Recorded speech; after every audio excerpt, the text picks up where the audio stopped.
Basta assistir à TV ou ler os jornais para ficarmos sabendo de alguma denúncia de corrupção cometida por políticos.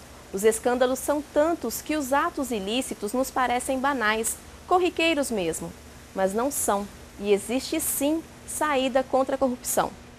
A principal premissa de um Estado democrático é que todo cidadão tem o direito de votar no candidato de sua preferência, bem como de se candidatar a cargos públicos eletivos, desde que respeite as condições estabelecidas em lei.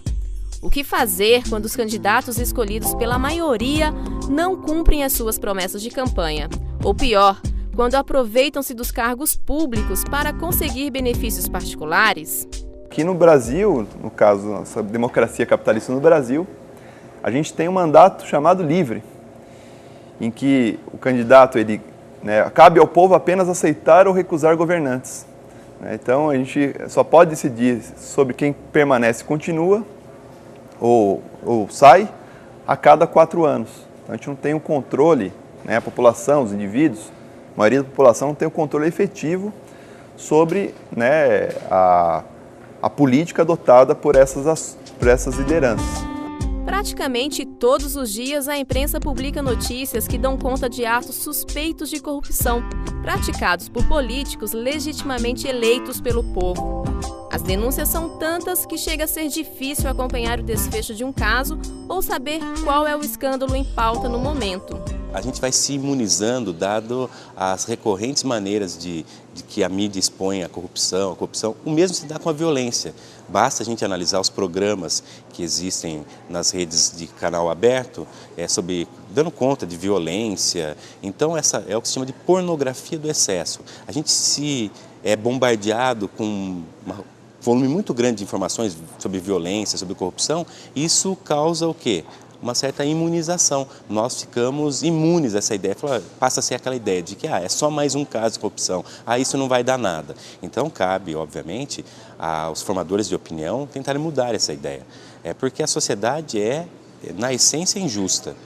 O homem tem que ser justo, o homem isoladamente tem que ser ético. Então, a gente tem que conclamar que pessoas éticas se unam para tentar mudar essa realidade, porque a sociedade, por si só, ela é amoral. Não estou dizendo nem imoral, ela é amoral. Ela não tem uma bandeira de moralidade muito clara. Então, as pessoas éticas, que têm o mesmo perfil ideológico, o mesmo pensamento, têm que se unir, formando grupos, associações para controle de uma atividade específica do Estado e tentar mudar essa realidade. Mas essa realidade não se muda para agora, muda para daqui muitas gerações. Mas já houve um tempo em que as pessoas se envolviam mais com a política. E quer fosse a corrupção ou quaisquer outras questões de interesse público, eram motivos para que as massas tomassem as ruas para protestar. O próprio processo que a gente tem da nossa Constituição, chamado Regime Político Democrático ou Nova República, que vem depois de 85, só se deu através da ampla participação da população, reivindicando direitos políticos, reivindicando anistia para os exilados, a superação da ditadura no Brasil, ditadura militar que prevaleceu entre 64 a 85, ela só foi possível através da ampla participação, grandes mobilizações de massa. Atualmente, o desinteresse pela política é tanto que a corrupção parece estar banalizada, a tal ponto que nas próximas eleições, os mesmos políticos, inclusive os comprovadamente corruptos, terão grandes chances de se reelegerem. Faço a mesma ideia, não acompanho nada disso. De política, eu só voto mesmo para avaliar mesmo a documentação mesmo. A última eleição que eu votei tem muito tempo, tem uns 4 anos ou mais, porque eu não votei na última, então eu não lembro realmente. A maior parte da população ela é desinformada, ela não tem nem a educação formal mínima, Então é complicado de você cobrar alguma coisa, Mas são coisas que você não sabe onde começa, Ela é desinformada, ela não tem interesse pela política porque o político é mau, ou o político é mau porque as pessoas são desinformadas. Evidentemente que se nós temos maus políticos lá, quem elege é o povo, O eleitor é que elege essas pessoas que estão lá. Como disse o Lula, são 300 picaretas, talvez sejam até mais. Quem colocou eles lá? Eles chegaram sozinhos lá? Não, alguém elegeu eles. Então as pessoas às vezes dizem assim, não, o Congresso é ruim, então não me interessa. O jornalista Lúcio Vaz, que há 20 anos cobre assuntos políticos em Brasília, lembra que um projeto de lei de iniciativa popular que estabelece que políticos que tenham problemas com a justiça sejam impedidos de se candidatar, enfrenta resistência no Congresso Nacional. O parlamentar que tem uma condenação em primeira instância não poderia participar da eleição. Ele tem que esperar o resultado para poder participar da segunda instância, embora ainda não seja condenado em último grau. Foi votado agora, na reformulação da lei eleitoral, foi votada essa questão. E caiu. Caiu por quê? Porque não interessa aos deputados, né? Mais de 100 deputados têm processo na justiça. Então, na iminência de ser condenados, vários são condenados em primeira instância. Então, não interessa ao parlamentar. Esse é um grande problema. Se a população não se interessa pela política e está imune aos escândalos, se os parlamentares que deveriam defender os interesses do povo legislam em causa própria, a quem confiar a tarefa de cobrar ética dos escolhidos para representar os desejos da maioria? Ao que tudo indica, a solução não virá de cima. Quem é que faz as leis? Um grande problema hoje nosso, no Brasil, com relação à impunidade, é o Código de Processo Penal, o Código de Processo Civil.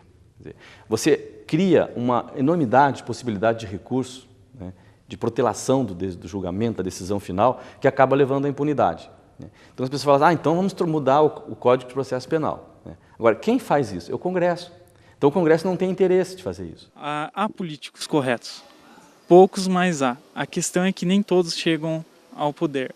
Geralmente é que tem pessoas que ainda seguem aquela ideia de vou votar naquele lá porque acredito que ele seja bom ou acho ele legal, entende? A gente tem que estar mais atentos aos quais que estão entrando, novos políticos que estão entrando agora, dar uma chance aos políticos novos, para ver o que eles são capazes de fazer ultimamente. Não somente votar naqueles que já estão há muito tempo, porque nem sempre aqueles que já estão lá são os políticos ideais para o nosso país. Para acabar com a corrupção tem que partir do voto do cidadão, ele tem que ter um voto consciente. Acho que é o primeiro passo para acabar com a corrupção. Eu acho que o segundo passo é a escolha correta do candidato. Tem que ser feita uma escolha adequada, né? Realmente, colocar a mão na consciência e escolher bem. Acompanhar se o candidato é uma pessoa íntegra, enfim, ver o trabalho dele, se é um trabalho honesto. Eu acho que em terceiro passo é cobrar. Cobrar sempre do candidato que você escolheu para saber se ele está trabalhando e cumprindo o que ele prometeu. Uma das coisas fundamentais é a população participar mais do processo político, participar do debate político, se informar, né? Essa ideia que a maioria das pessoas tem de que política é uma coisa suja e por isso a gente não deve se meter com isso, né? Deixar para quem é sujo, é o que os políticos sujos mais querem. Existem políticos bons também, né? Mas a maioria tem comprometimento com essa gente, né? E enquanto as pessoas disserem assim, não, eu não vou me interessar por política porque é uma coisa que não presta e tal, você está abrindo o caminho para essa gente ruim agir, né?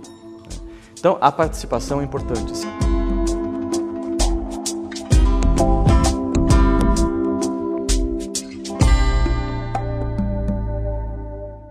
Numa democracia constitucional como a nossa, o poder é dividido entre o executivo, o legislativo e o judiciário.